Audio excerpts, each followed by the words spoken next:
Oi, gente, tudo bem? O tema de hoje aborda a grande revolução 5.0 pela qual estamos passando desde o momento em que entramos em distanciamento ou isolamento social. As empresas, para se adequar a essa fase da pandemia, tiveram que se digitalizar obrigatoriamente, muitas delas ainda acostumadas ao trato ali no papel, às vezes em alguma planilha, elas tiveram que definitivamente entrar numa onda digital para a qual não necessariamente elas estavam preparadas. Essa revolução que eu estou chamando aqui de 5.0, né, ela aborda praticamente todos os setores: a área de serviços, a área da indústria, a área do comércio. Tudo passou a trabalhar com as plataformas digitais, tudo passou a ser trabalhado na nuvem. É uma grande mudança, uma mudança que a gente pode dizer que ela se assemelha com a grande revolução industrial ocorrida no início lá do século XX. Olha, gente, toda vez que a humanidade passou por uma grande pandemia, por uma grande epidemia, né? A gente deu a volta por cima, saindo com um senhor aprendizado, né? Depois da peste negra, o que aconteceu? Revolução Francesa. Outras pestes foram se sucedendo e várias revoluções acontecendo, né? A última revolução, a industrial, ela ocorre também depois de uma pandemia, de uma grande epidemia, e tudo que a gente tem é início a essa grande era de produtividade, né? Se lá no início do século XX o Fordismo trouxe a escala, né, a partir de tudo aquilo que a gente viu lá da industrialização, cada um aperta um parafuso, cada um faz uma parte do processo. Hoje nós podemos dizer que a digitalização, essa grande revolução 5.0, ela faz com que as empresas ganhem um outro impulso, com que a inteligência artificial passe a ser utilizada, com que a gente utilize cada vez mais os canais e as mídias digitais. Cada vez mais as redes sociais tomaram uma importância muito grande dentro do marketing, e o marketing digital ele pôde mostrar ao que veio. O comércio ele passa a ser praticamente online. Todas as empresas que até então sequer imaginavam que ia entrar nessa plataforma, elas passam a correr atrás, seja de uma plataforma própria, ou então de entrar dentro de plataformas prontas, ou então dos marketplaces, né? Vejam aí como Lojas Americanas, Submarino, o próprio Magalu, como que elas estão crescendo e buscando as pessoas que perderam renda, que perderam seus espaços de varejo, trazendo elas para dentro desse marketplace, fazendo uma grande rede de vendas, né? Então tudo isso mostra o quanto mudou, e a comunicação também mudou, né, gente? Já que as pessoas estão à distância, nós tivemos que aprender a trabalhar com as videoconferências, nós tivemos que aprender a trabalhar com as mensagens de áudio que já vinham sendo bastante exploradas através de aplicativos como o WhatsApp. E aí, hoje os podcasts têm um aumento significativo. Só nesse período de quarentena, né, nesses primeiros 50 dias, você tem um incremento do consumo mundial da ordem de 20%. Né? Você tem uma série de estudos bastante interessantes, né? Algumas revistas americanas trazendo comparativo entre as pessoas das diversas idades, as gerações, né? Os baby boomers, a geração Y, geração Z. Então, assim, a gente começa a ver como que está o consumo, como que está toda essa efervescência, toda essa ebulição que acontece a partir do momento que as pessoas voltam para casa. Olha, do ponto de vista holístico, do ponto de vista espiritual, a volta para casa, né, quer dizer muita coisa, do ponto de vista psicológico também, né? À medida que as pessoas voltam para casa, elas têm que também lidar com os problemas do cotidiano delas, né?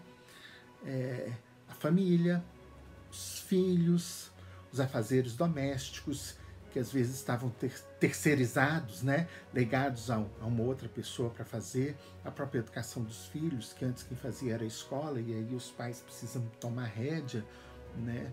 A gente vê muitos pais criticando e questionando o pagamento das mensalidades, porque a escola não estaria cumprindo aquela função que muitos desses pais delegam, que é a educação propriamente dita, né? Então eles sendo obrigados a ter que lidar com essa grande dificuldade que é educar os filhos.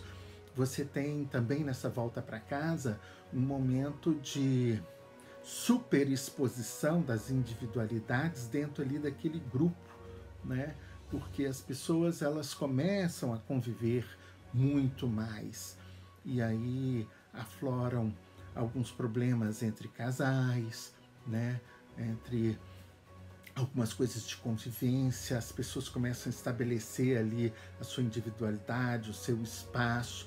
Você tem uma série de questões que estão em volta disso. Aquelas que moram sozinhas, elas acabam ficando ainda mais sozinhas, porque os locais de interface, de encontro com outras pessoas deixam de existir, né? Elas passam a ficar o tempo todo dentro de casa. O único refúgio passa a ser o celular, o WhatsApp, alguma conferência por áudio, né? E uma fuga à farmácia, ao supermercado, né? Aos pontos onde você vai fazer compra. Então tem uma série de questões que vêm aí, mas essas questões elas apontam também para uma grande revolução, que é a revolução íntima das pessoas. As pessoas passaram a pensar um pouco mais na vida, nos seus objetivos de vida, na sua razão de viver, na sua razão de trabalhar, de estudar, no que ela está fazendo aqui, nesse plano, né? Muitas pessoas têm enfrentado dilemas estruturantes, né? Dilemas que passam pelo seu pilar principal, né? Que é completamente existencial, né? Passa também pelas religiões, né? À toa que algumas seitas, algumas religiões brigaram muito para o governo ceder e abrir o espaço e deixar que elas pudessem acolher, né, o seu público dentro dos espaços dos templos, porque muita gente se sente também desamparada com essa nova realidade, né? Com essa volta para casa. Essa volta para casa também simboliza tomar posse do seu espaço, da sua residência, da sua cozinha, né? Da sua biblioteca, da sua sala de estar. Passa em você começar a ver com outros olhos aquele ambiente ali, que é o ambiente da casa, que antes você ia para dormir, né? Tomar um banho, assistir uma novelinha, dormir, o jornal, tudo isso ganha uma outra dimensão. As notícias também ganham uma outra dimensão e é importante porque muitos veículos se aperceberam disso e começaram a também mostrar iniciativas boas, porque se a TV fica só mostrando o problema, insistindo, também leva as pessoas a uma espiral que é cada vez de piora desse sentimento, dessa amargura, dessa tristeza, dessa coisa toda. Então, pequenos momentos passam a ser grandes refúgios, né? E dentro desse contexto, para nós, do ponto de vista de comunicação, do ponto de vista empresarial, essa revolução digital 5.0 ela é extremamente importante, muda completamente os parâmetros de comunicação, porque a comunicação agora ela passa a se dar através de outros canais, cada vez mais o áudio e o vídeo se fazem presentes, né? As plataformas de integração, os workplaces estão aí cada vez mais utilizados, né? E você tem também uma digitalização das empresas que passam a utilizar sistemas em nuvem, formas de canais de comunicação em nuvem, uma série de coisas que vão acontecendo para acelerar. Vejam que cada vez que acontece uma grande revolução dessa, na verdade o homem percebe o quanto é preciso modificar a forma que ele vinha trabalhando para aperfeiçoar, né, essa forma de trabalho. Esse aperfeiçoamento, ele passa muito pela questão de melhoria da técnica, melhoria da produtividade.